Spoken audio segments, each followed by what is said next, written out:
Boa tarde, pessoal. Estamos dando início a mais uma transmissão ao vivo. Sejam todos bem-vindos. Estou percebendo aqui que já tem um grupo aí se posicionando, né, para mais uma transmissão. Meu nome é Fábio Bernardo, sou psicólogo. Estou aqui na Secretaria de Saúde, na Prefeitura de Sete Barras, para levar a você uma palavra de orientação, de reflexão e de conscientização, especificamente sobre o Janeiro Branco, que significa o mês de conscientização referente à saúde mental, tá bom? Então sejam bem-vindos. Hoje o nosso tema é sobre as dificuldades de aprendizagem e os transtornos de aprendizagem, né? Qual a relação que isso tem com a saúde mental? Então eu vou falar um pouquinho sobre a questão da aprendizagem, né? Tentar diferenciar de maneira bem básica, né? Bem simples, o que realmente é dificuldade de aprendizagem, o que é transtorno, e a forma como fazer o manejo desses conceitos dentro da comunidade escolar, na relação multiprofissional entre psicólogos, pedagogos,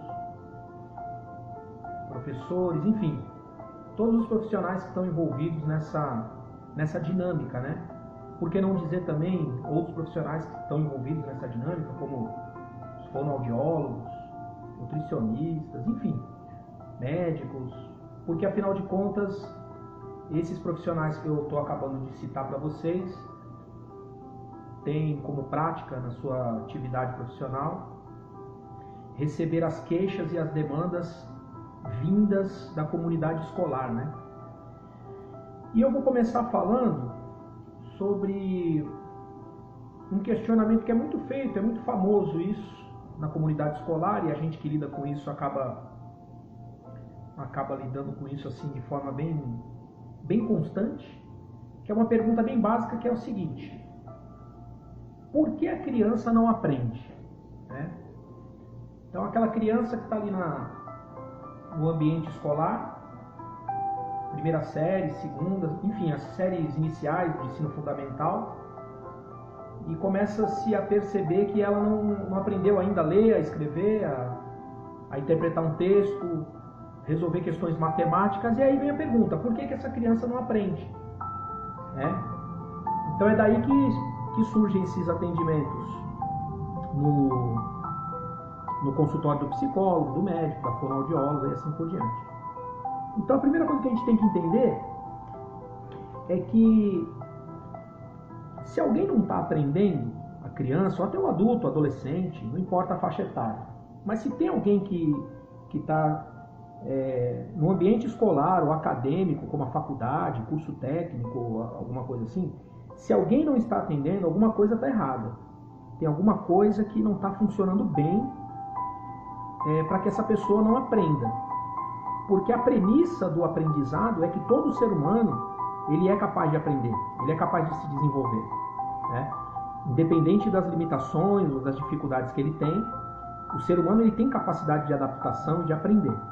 Logo, se ele não está aprendendo, tem alguma coisa de errado acontecendo aí, precisa ser investigado. Essa é a grande questão, né? A investigação. Nós precisamos investigar, analisar, trazer para o lado da clínica e até da pedagogia, juntar todos esses saberes para a gente entender o que está acontecendo. Porque a princípio, o não aprender aparece como uma espécie de um sintoma, né? Então tem um sintoma aí. Qual é o sintoma? A criança não está aprendendo. Então vamos investigar. Na investigação a gente pode perceber inicialmente que a problemática pode ser de forma pontual ou de forma passageira. Pode ser alguma coisa pontual ou de forma passageira. E isso também pode estar acontecendo de forma persistente. Aí é nessa investigação que essas definições vão se construindo. É através dessa investigação que esses conceitos e esses diagnósticos vão recebendo a construção do entendimento do porquê que essa pessoa, essa criança, esse adolescente, até esse adulto, não está conseguindo aprender. Uma primeira coisa que a gente tem que fazer, um exercício até que a gente tem que fazer, é abandonar o determinismo simplista. Você já ouviu falar dessa expressão? Determinismo simplista. O que vem a ser isso? É quando alguém, por ter apresentado alguma dificuldade de aprendizagem, alguém chega lá e diz assim, ele não aprende por causa disso, e traz explicações muito simplistas, né? Muito superficiais.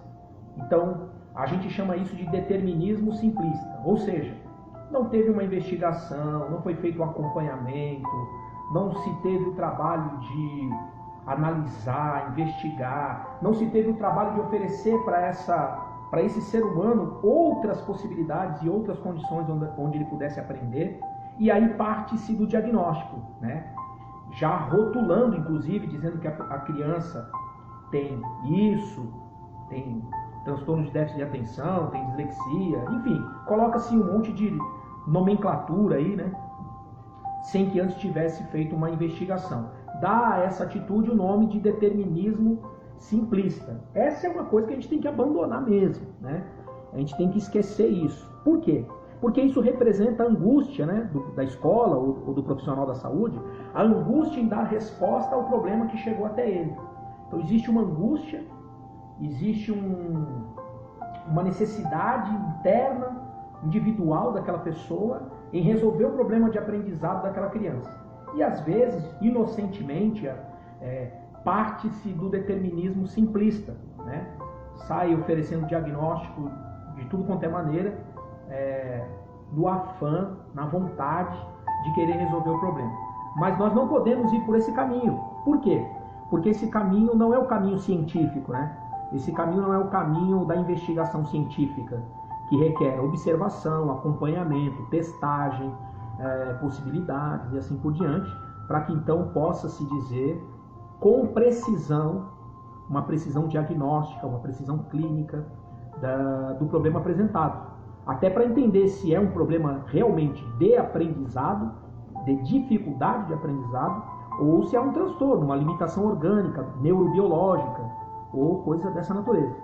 Porque a partir do momento que o diagnóstico não é preciso, automaticamente, obviamente, o prognóstico, ou seja, o tratamento, também não vai ser preciso. E aí, não sendo preciso, não haverá evolução. Não havendo precisão no diagnóstico, não haverá evolução. E aí, você que está me assistindo aí no início dessa transmissão, pode estar perguntando assim, mas vem cá, não é Janeiro Branco? Não é o mês de conscientização da saúde mental? O que isso tem a ver com a comunidade escolar? O que isso tem a ver com aprendizado? Eu digo para você que tem tudo a ver, porque o ambiente escolar, eu vou falar um pouquinho mais para frente, dependendo da maneira como nós manejamos o ambiente escolar, dependendo da maneira como nós lidamos com o ambiente escolar, ele pode ser um gerador de muitos transtornos mentais, de muitos problemas mentais, ligados a comportamento, a saúde mental, psicológica, emocional e assim por diante, comprometendo inclusive a vida futura desse ser humano, né? Então, nós precisamos ter muito cuidado, né? Então entenda que a nossa transmissão de hoje, embora esteja abordando um assunto ligado à comunidade escolar, ele tem muita relação, ele tem muito a ver com a saúde mental, tá bom? Vamos lá. Então, na verdade, o que nós temos, já que nós estamos falando de saúde mental, já que eu estou falando que é para abandonar, a orientação que nós temos na literatura, que é de abandonar o determinismo simplista, então o que nós temos diante de nós? Nós temos diante de nós uma situação multifatorial. Multifatorial quer dizer multifatores, múltiplos fatores, vários fatores que desencadeiam a dificuldade de aprendizagem, né? Então não é uma coisa só, não é uma situação só que faz com que esse adolescente, essa criança, esse adulto até na faculdade, um adulto, um jovem, enfim, tem a dificuldade da aprendizagem. Existem fatores multifatoriais, situações multifatoriais. Então essas situações são esses vários fatores que a gente tem que investigar. Veja que não é uma situação fácil. Não dá para chegar lá, ver só uma coisa e dizer, esse é o problema. Não, é preciso fazer uma investigação ampla para ter essa compreensão, tá? Então, uma outra coisa que o determinismo simplista fala muito é que toda dificuldade de aprendizagem é um transtorno. Não sei se você já ouviu falar isso, você que está me ouvindo aí, me assistindo. Eu já ouvi muito isso, né? Ao longo dos anos e do trato no dia a dia, na relação do trabalho. Eu já ouvi muito essa frase assim, onde se o aluno, né, o aprendiz lá, ele tem uma dificuldade, então ele tem um transtorno. Isso é uma atitude simplista, porque eu estou determinando e estou simplificando a situação. Determinismo simplista, onde eu generalizo e coloco todo mundo no mesmo pacote, né? Então entenda uma coisa, nem toda dificuldade de aprendizagem é um transtorno, ou é por causa de um transtorno, né? Então vamos abandonar esses conceitos, tá? E entrando no campo dos fatores, das situações multifatoriais, eu vou classificar as situações multifatoriais em 3 níveis, tá?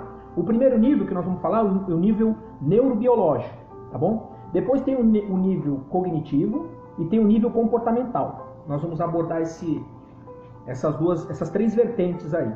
Dentro do nível neurobiológico,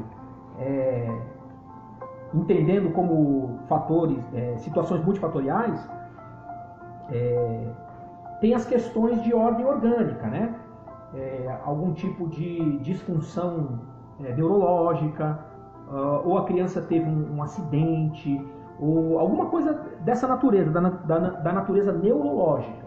Esse é um nível de atenção que a gente precisa ter dentro dessa política aí, dentro desse entendimento das dificuldades de aprendizagem, tá? O outro nível é o nível cognitivo, que eles estão ligados à memória, à atenção, à motivação, né? É o nível cognitivo, né?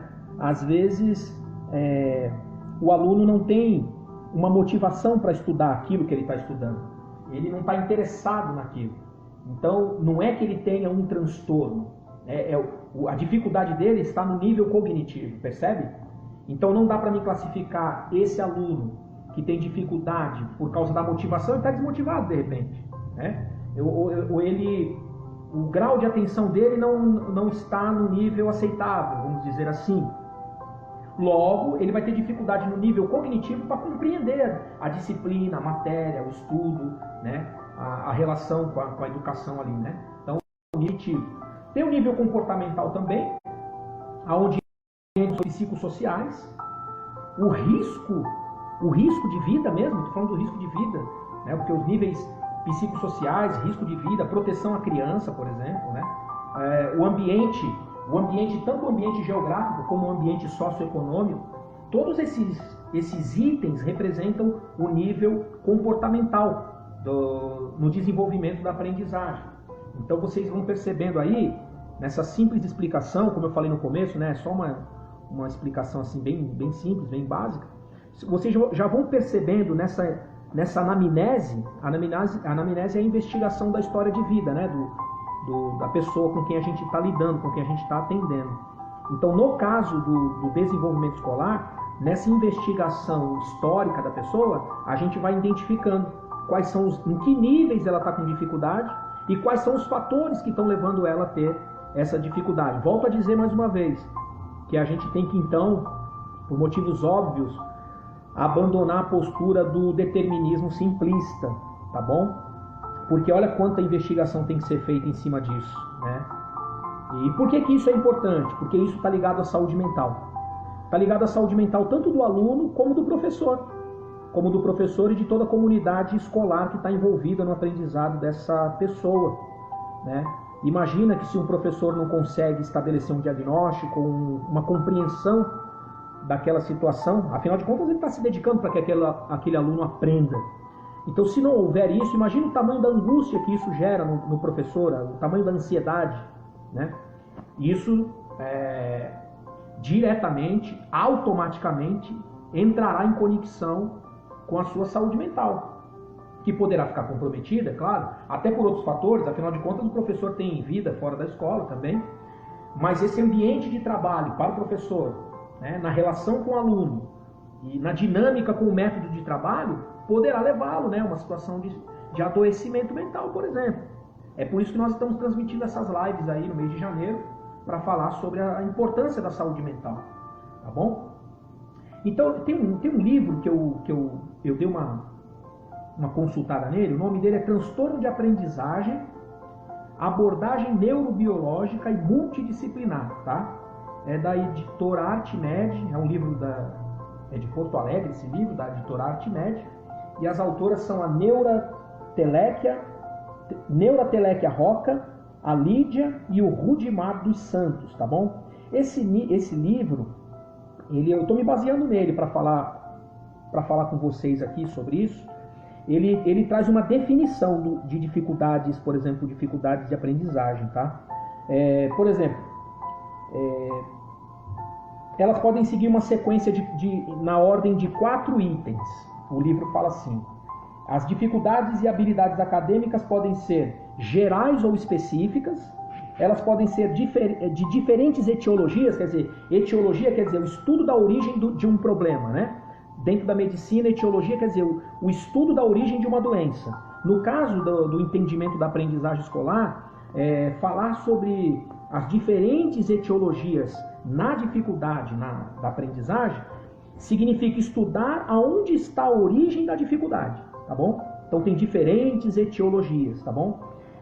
Fatores ambientais é o 3º item, e o 4º item é o item de ordem pedagógica, econômica ou socioemocional. Pedagógica entra nisso que a gente falou aqui alguns minutinhos atrás, né?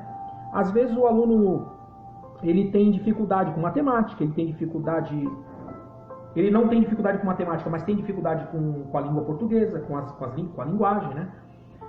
E aí, às vezes, ele se depara com um método de ensino ou com um estilo de ensino de um determinado professor onde ele não consegue assimilar. Então, esse é o 4º item apresentado nesse livro, né? É o nível de dificuldade de ordem pedagógica, né? Onde o aluno não consegue entrar ali naquele sistema, ele não consegue assimilar, tá certo? E mais uma vez eu volto a dizer, não dá para estabelecer um determinismo em cima disso. Ou seja, o aluno não aprende por causa disso, né? Existe um conjunto, existe situações multifatoriais. Não esqueçam disso, situações multifatoriais, situações neurobiológicas, no nível cognitivo, no nível comportamental, que precisam ser analisadas, tá certo? Muito bem, existe um outro termo utilizado, que é dentro ainda dessa literatura, que é o MDE, tá? É o mau desempenho escolar, MDE, tá bom? E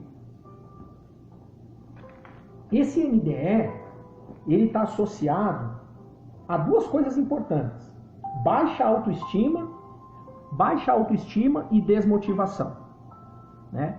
É só você pensar no entendimento de tudo isso que nós estamos falando na vida de um modo geral.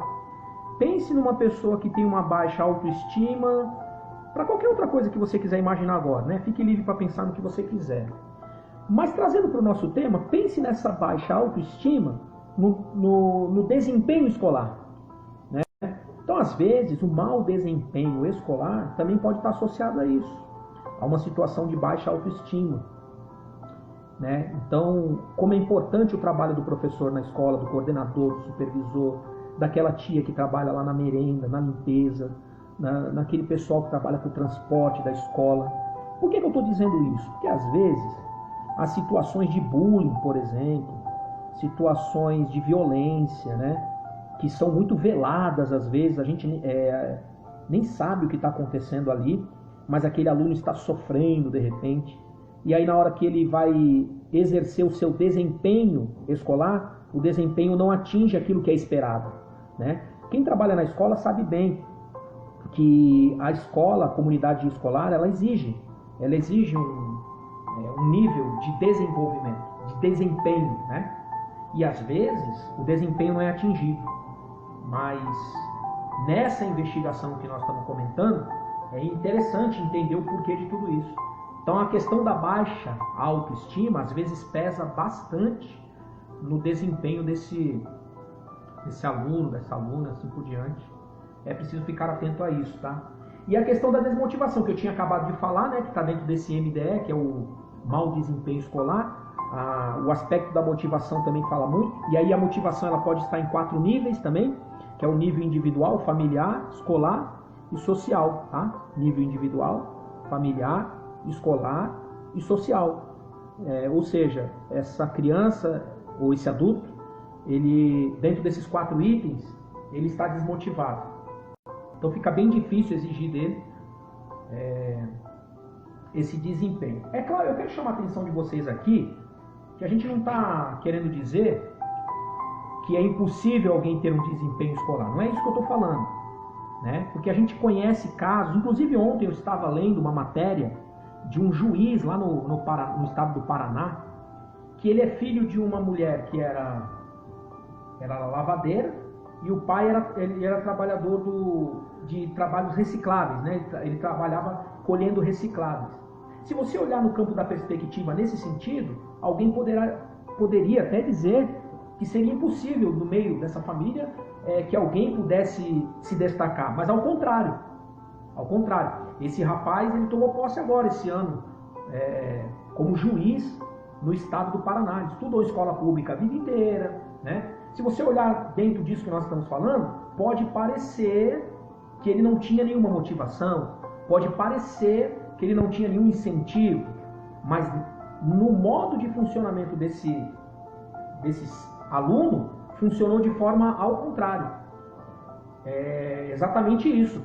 Toda essa situação adversa funcionou para ele como motivação.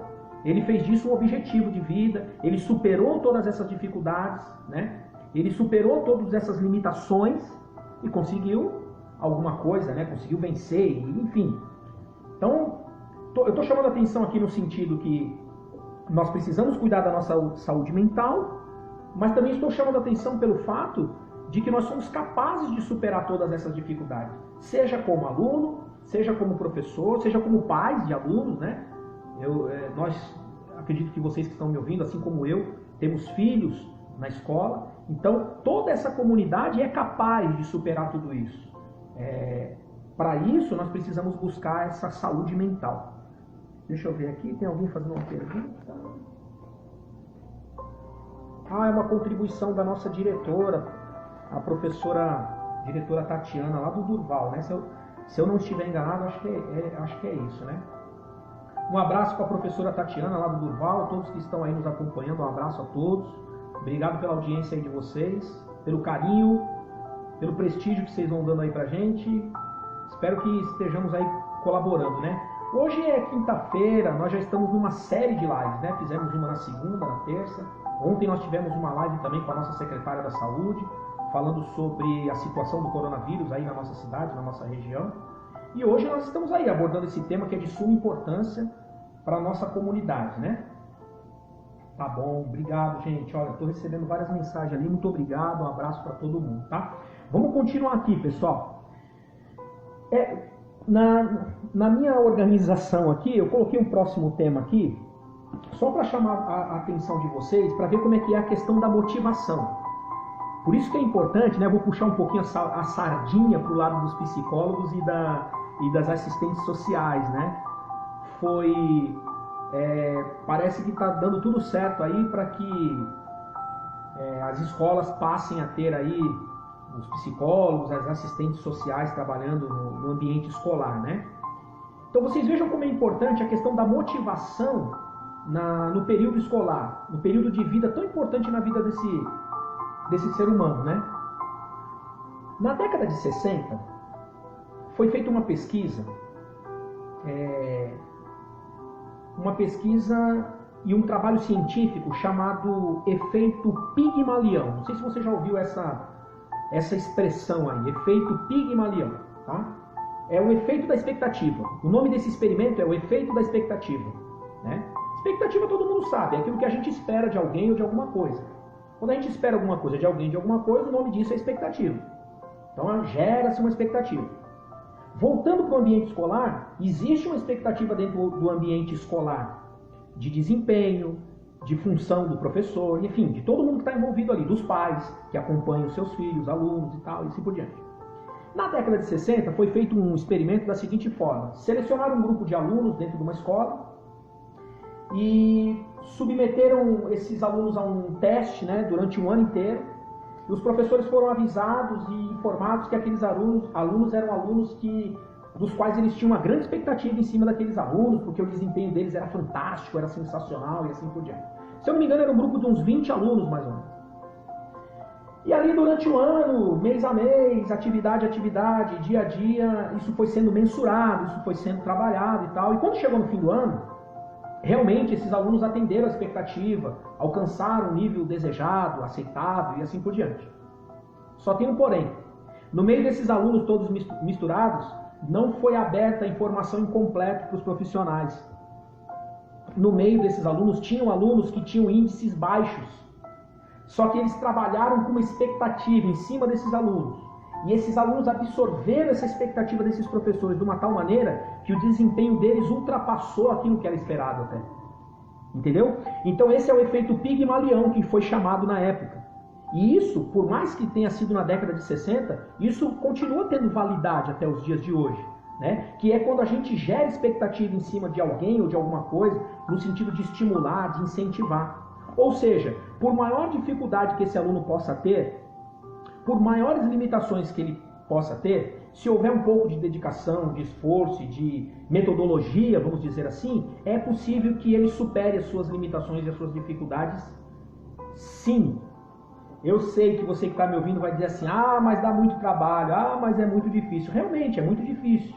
Realmente dá muito trabalho. Mas aí eu volto a dizer o que eu estava falando agora no começo, há uns minutos atrás. Nós não podemos cair no erro do determinismo simplista, né? E achar que fulano de tal não pode desenvolver por isso, por aquilo, porque ele enfim, seja lá qual for a nomenclatura, tá certo?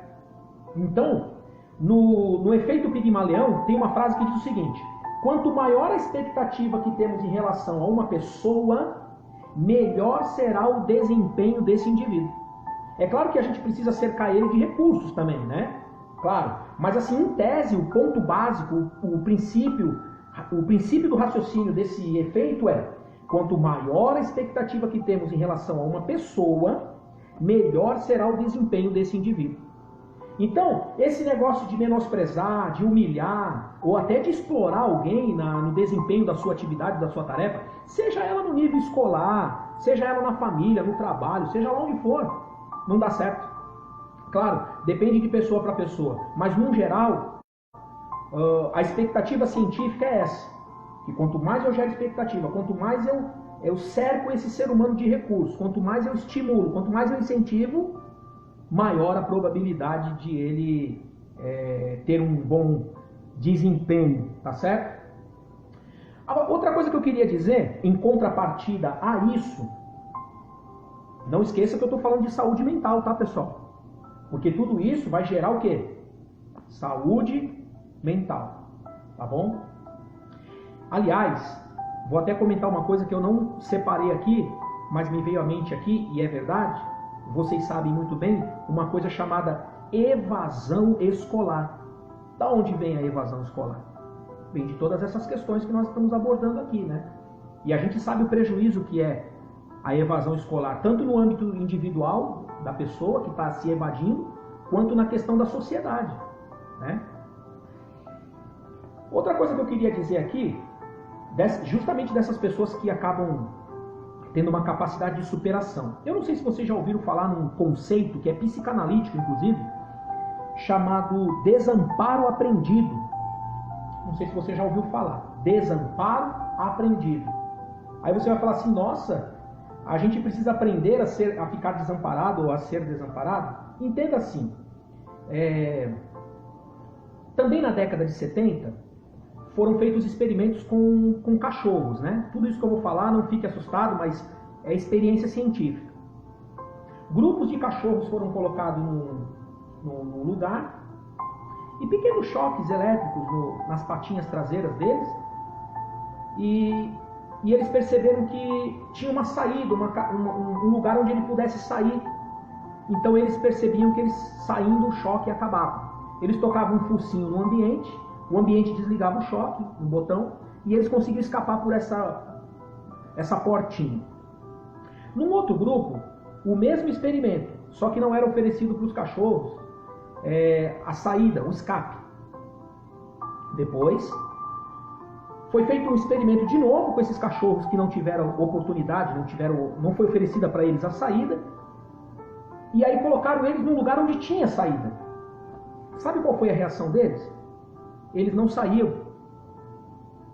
Eles se recusavam a sair da situação de sofrimento. Eles ficavam lá no sofrimento, tomando choque. Não era choque absurdo, claro, a ponto de matar o animal, eram uns choquinhos.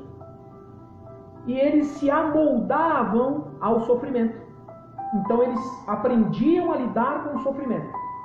E mesmo tendo oportunidade de sair do sofrimento, eles não saíam da situação de sofrimento. Qual o nome que se deu a isso?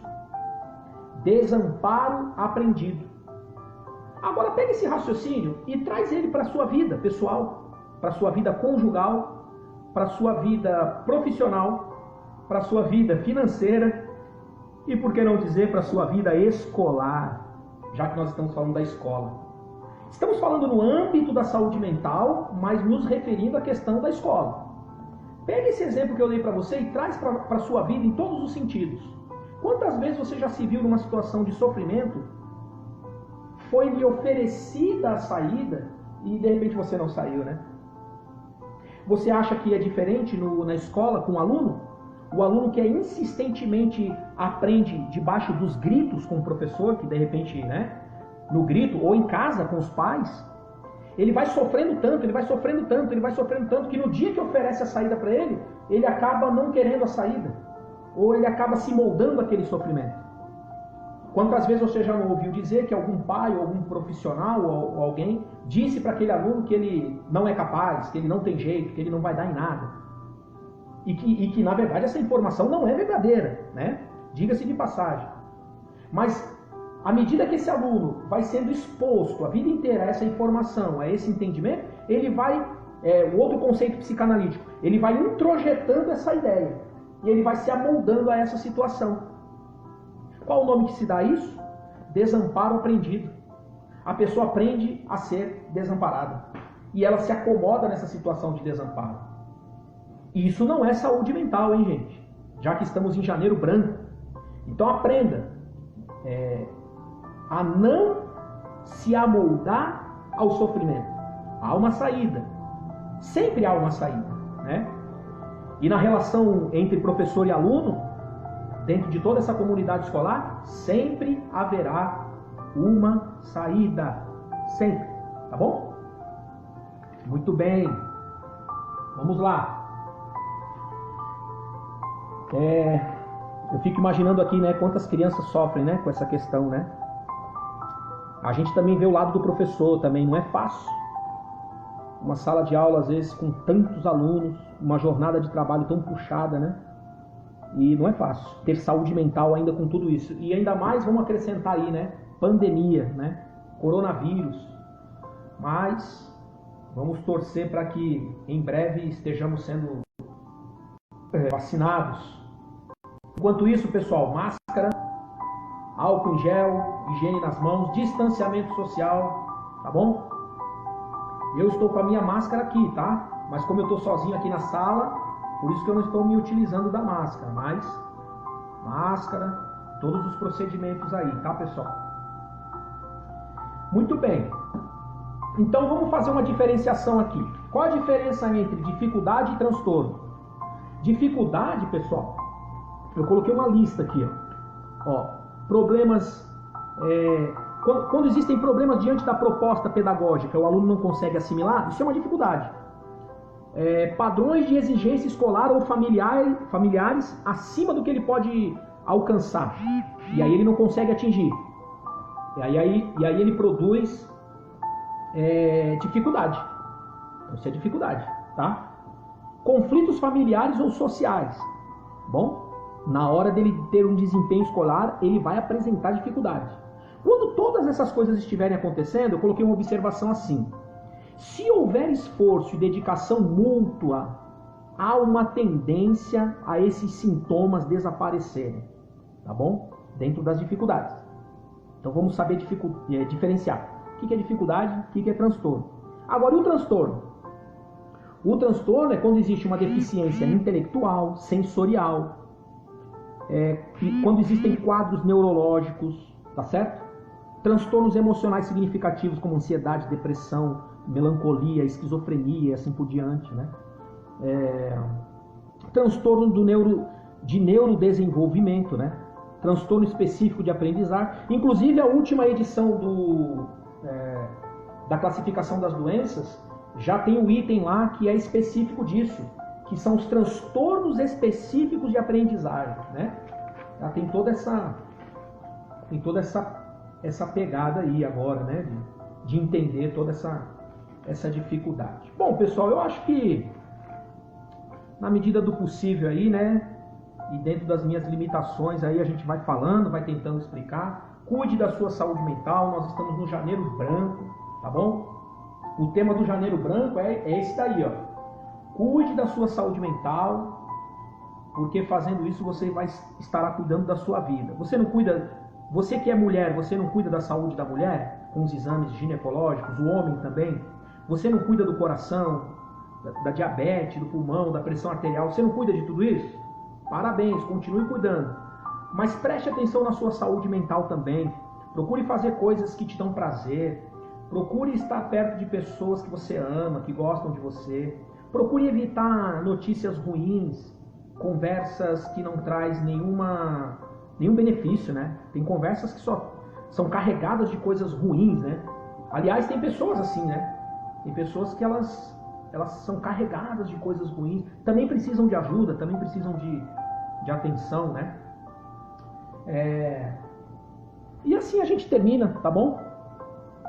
Quero terminar com um pensamento aqui com vocês, né? Quero chamar vocês aqui para um pensamento e lembrar vocês que antigamente tinha muitas brincadeiras, né? A gente brincava de pega-pega, a gente brincava de bolinha de gude, empinava pipa, tinha tanta brincadeira, as brincadeiras antigas, né? Que ainda tem, né? Ainda tem, são menos praticadas, mas tem. Mas tinha uma brincadeira que a gente fazia antes, que era o tal do telefone sem fio. Acho que alguns vão se lembrar, né? Funcionava assim. Alguém falava uma informação para uma pessoa, essa pessoa passava para uma outra, que ia passando para uma outra e assim por diante. Quando chegava na última pessoa, é claro, é óbvio, essa pessoa já recebia a mensagem totalmente alterada na sua forma, né? E a gente foi aprendendo que a comunicação era uma coisa muito importante. Mas às vezes no meio da comunicação existem ruídos, né? Barulhos, ruídos, que alteram os relatos de comunicação do dia a dia, né? E alteram de uma maneira espantosa. Às vezes um peixe que é vendido a R$5, quando chegar na outra esquina ele já está sendo vendido a R$50. Fernando Pessoa, que é um poeta português muito famoso, muito querido, né? muito lido, né, por nós, ele disse que a gente tem que ter cuidado com a palavra porque a palavra nos trai, né? Nós podemos ser traídos pela palavra. Eu pessoalmente vou até mais longe, eu acho que além da palavra, não só a palavra nos trai, mas o momento nos trai. A entonação da voz pode nos trair, né? E até a forma, por que não dizer? Até a forma como nós dizemos alguma coisa, ou como nós ouvimos de alguém, pode nos trair. A gente pode pensar uma coisa, mas é outra. Então, é muito perigoso, tá? Então, tome cuidado, porque isso faz toda a diferença, tá? Eu vou terminar a live de hoje com um pensamento do escritor William White. Ele é um jornalista e um sociólogo norte-americano, que ele disse o seguinte, olha só o que ele disse: falamos muito, mas não ouvimos. O grande inimigo da comunicação é a ilusão de que nós nos comunicamos. Forte abraço e até a próxima live.